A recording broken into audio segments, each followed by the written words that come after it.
हे माँ, हे बाबूजी, हम सभी श्री योगेंद्र सत्संग के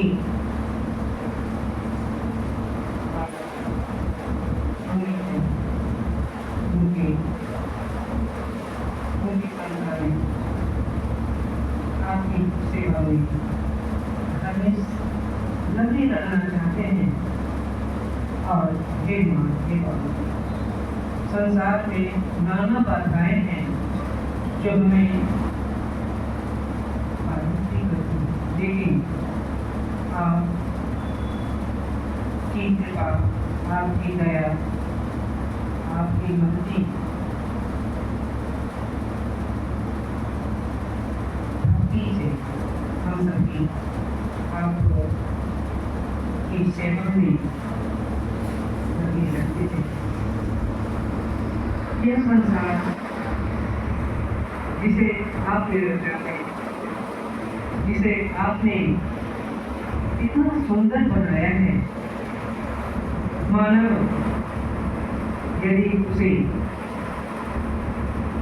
परख सके तो संपूर्ण जीव, क्योंकि मानव श्रेष्ठ है और नियंता है, अपने को समझता है, इसलिए वह इस संसार को शांत रख सकता है।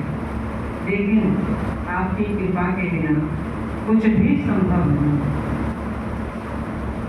इसलिए आपके श्री चरणों की दया चाहिए।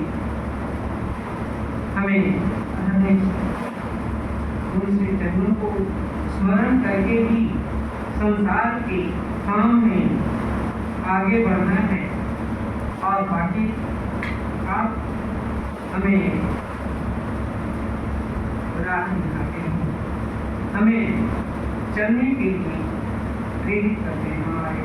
हमारी संस्कृति, हमारा यह संसार जो अत्यंत पावन है, सनातन है, हमने ही इसे कलुषित भी किया है।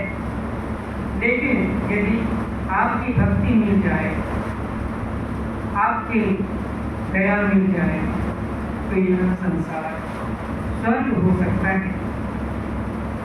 और वह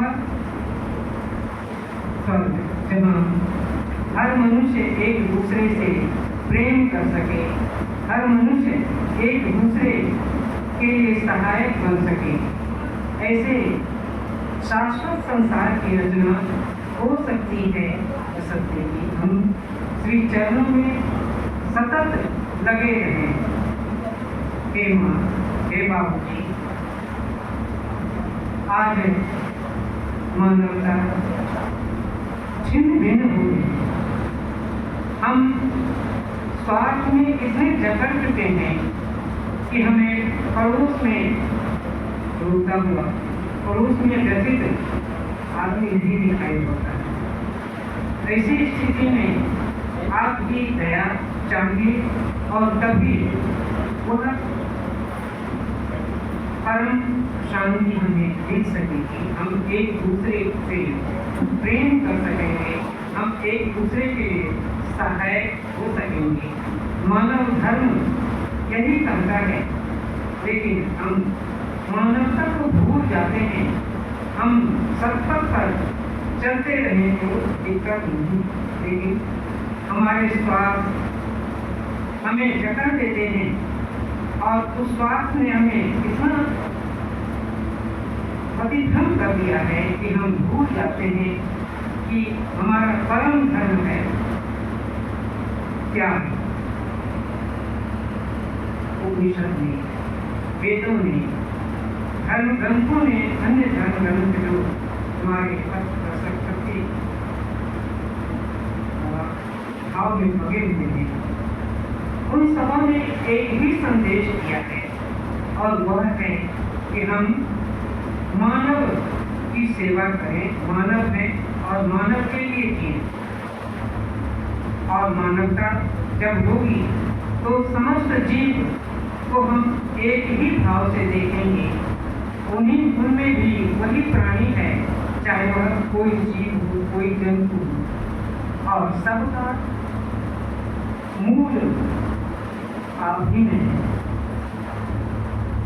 आप ही चराचर को निरंतर स्फुरित करते हैं और सभी इस संसार में जी सकते हैं।